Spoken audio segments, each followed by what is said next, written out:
আসসালামু আলাইকুম প্রিয় নবম শ্রেণীর শিক্ষার্থী, আশা করি তোমরা সকলে ভালো আছো। আজকে আমরা সুষম ও যৌগিক ঘনবস্তু পরিমাপ এই অধ্যায়ের অনুশীলনী অঙ্ক শুরু করব। তো আজ আমরা প্রথম 1 এবং 2 এই দুটি অনুশীলনীর অঙ্ক আজকের টিউটোরিয়ালের মাধ্যমে জানব। তো তোমরা দেখতে পাচ্ছ এখানে একটি গাজরের ছবি। এই গাজরের বলছে কি এর লম্বা হচ্ছে 12 সেন্টিমিটার। গাজরটির লম্বা 12 সেন্টিমিটার। এটি হচ্ছে কোণ আকৃতির একটি গাজর। বোটার দিকে ভূমির ব্যাস 2.5 সেন্টিমিটার। যে বোটার দিকে ভূমির ব্যাস 2.5 সেন্টিমিটার। গাজরটির আয়তন কত? তাহলে এই গাজরের আয়তন কত সেটি নির্ণয় করতে হবে। আবার 2 নম্বরে বলেছে চিত্রে সড়কের ব্যবহৃত প্লাস্টিকের তৈরি নিরেট ঘনবস্তুটির ভূমির ক্ষেত্রফল 1256.64 বর্গ সেন্টিমিটার। এটি তোমরা জানো ট্রাফিকের রাস্তায় ট্রাফিকের জন্য এটি দেওয়া থাকে এবং হেলানো তলের দৈর্ঘ্য 26 সেন্টিমিটার। এই যে হেলানো তলের দৈর্ঘ্য এটা দেওয়া আছে 26 সেন্টিমিটার। 1 নাম্বার ঘনবস্তুটির বক্রতল রং করতে প্রতি বর্গ কিলোমিটারে 1.50 টাকা অর্থাৎ 1.5 টাকা খরচ হলে মোট কত টাকা খরচ হবে? 2 নাম্বার বলেছে ঘনবস্তুটিতে কতটুকু প্লাস্টিক আছে। তাহলে চলো এই দুটি অঙ্কের সমাধান আমরা করি। প্রথমে দেখো সমাধান দেওয়া আছে কোণ আকৃতি গাজরের উচ্চতা h সমান 12 মিটার। এই যে দেওয়া আছে লম্বা মানে লম্বাটা হচ্ছে এই লম্বটা হচ্ছে উচ্চতা 12 সেন্টিমিটার। ভূমির ব্যাস দেওয়া আছে, ভূমির ব্যাস 2.5 সেমি। ব্যাস মানে আমরা জানি ভূমির ব্যাস 2r সমান সমান 2.5। এখন যদি ব্যাসার্ধ বের করি তাহলে r ব্যাসার্ধকে আমরা r দ্বারা প্রকাশ করি, তাহলে r সমান সমান এই 2টা বাম পাশে গুণ আছে, ডান পাশে গেলে ভাগ হয়ে যাবে, তাহলে আমরা ব্যাসার্ধ পাবো। অর্থাৎ 2.5 ভাগ 2 সেন্টিমিটার, একে ভাগ করলে পাবো 1.25 সেন্টিমিটার। তাহলে ব্যাসার্ধ হলো কি? ব্যাসার্ধ r সমান সমান 1.2 সেন্টিমিটার।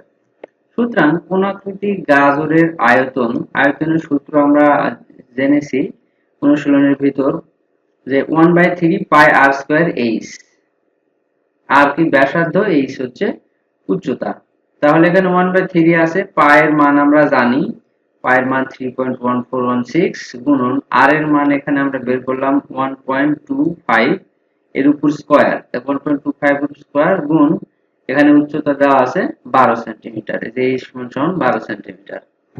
এখন যদি আমরা এটা গুণ করি, প্রথমে দেখো এখানে 1.3 আছে, এই সবই থেকে গেল মানটা। এরপর এখানে 1.25 এর উপর যদি স্কয়ার করি তাহলে পাবো 1.5625 গুণন 12 আছে, 12 থাকলো। এখন আমরা এখানে 3 একে 3, 3 4 12, এখানে আমরা লিখবো 4। এখন 4 গুণন 3.1416, এরপর গুণ 1.5625। এই গুণ যদি করি তাহলে আমরা পাবো 19.635 ঘন সেন্টিমিটার। এটি হচ্ছে আমাদের গাজরের আয়তন।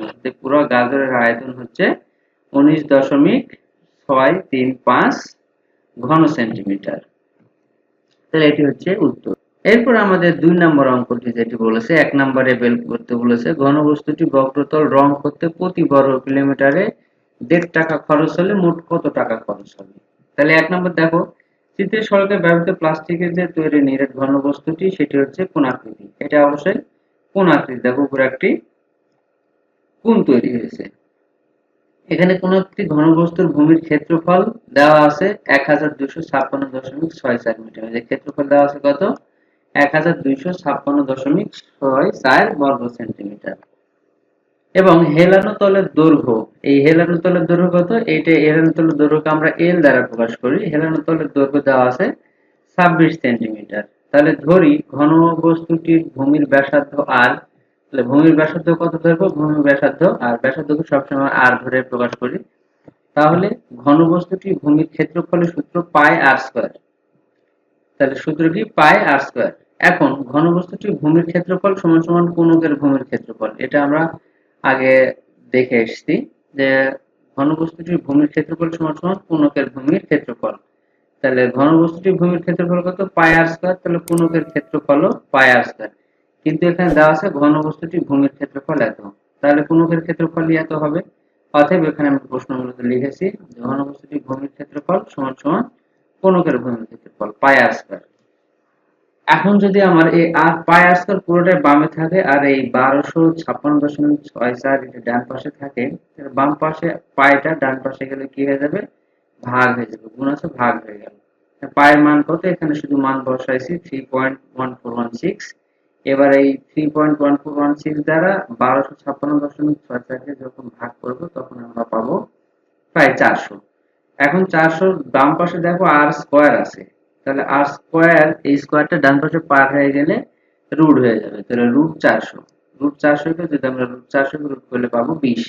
তাহলে আর সমান কত পেলাম, 20 সেন্টিমিটার। তাহলে ব্যাসার্ধ পেলাম 20 সেন্টিমিটার। তাহলে ঘন বস্তুটির বক্রতলের ক্ষেত্রফল কত, কারণ আমাদের বক্রতল লাগবে, বক্রতলের রং করতে হবে। বক্রতলের ক্ষেত্রফল কত, ক্ষেত্রফল শুধু পাই আর এল। তাহলে পায়ের মান 3.1416, আর এর মান পেলাম 20 সেন্টিমিটার, আর এল এর মান এখানে দেওয়া আছে, হেলানো তলের দৈর্ঘ্য 26 সেন্টিমিটার।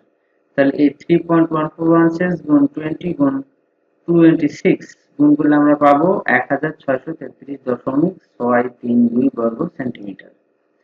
1 বর্গ সেন্টিমিটার রং করতে 1.5 টাকা খরচ হয়, তাহলে এই 1632.632 রং করতে এই 1.5 টাকাটা গুণ করলে পেয়ে যাব, সেটি বের হবে হচ্ছে 2450.45 টাকা প্রায়।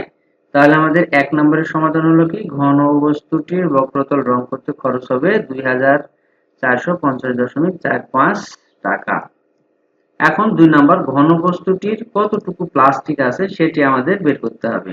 দেখো আমরা জানি কোন আকৃতি ঘনবস্তুটির উচ্চতা h সমান √l², এর তলের উচ্চতা l, আর এখানে ব্যাসার্ধ -r স্কয়ার। তাহলে আমরা l এর মান পাইছি 26 আর r এর মান পেয়েছি 20। তাহলে 26 এর উপর স্কয়ার করলে 676 আর 20 এর উপর স্কয়ার করলে পাবো 400। এই দুটো বিয়োগ করলে পাবো 276। 276 কে যদি রুট করি পাওয়া যাবে 16.61325 সেমি প্রায়। এখন ঘনবস্তুটি নিরেট হওয়ায় এতে প্লাস্টিক আছে ঘনবস্তুটির আয়তনের সমপরিমাণ। ঘনবস্তুটির আয়তনের সূত্রকে আমরা জানি 1/3 পাই আর স্কয়ার h। কোনকের আয়তন যা ঘনবস্তুর আয়তনও তাই।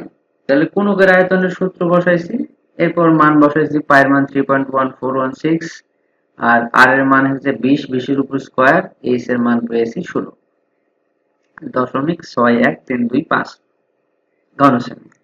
এইটা আমরা গুণ করে যে ফলাফল পেয়েছি সেটি হচ্ছে 6958.96 ঘন সেন্টিমিটার। তাহলে ঘনবস্তুটির যে প্লাস্টিক রয়েছে কত, 6958.96 ঘন সেন্টিমিটার। সুপ্রিয় শিক্ষার্থীরা, আমরা 1 এবং 2 এই দুটি অঙ্ক সমাধান করলাম। আজ এ পর্যন্ত। সবাই ভালো থাকো, সুস্থ থাকো, আল্লাহ হাফেজ।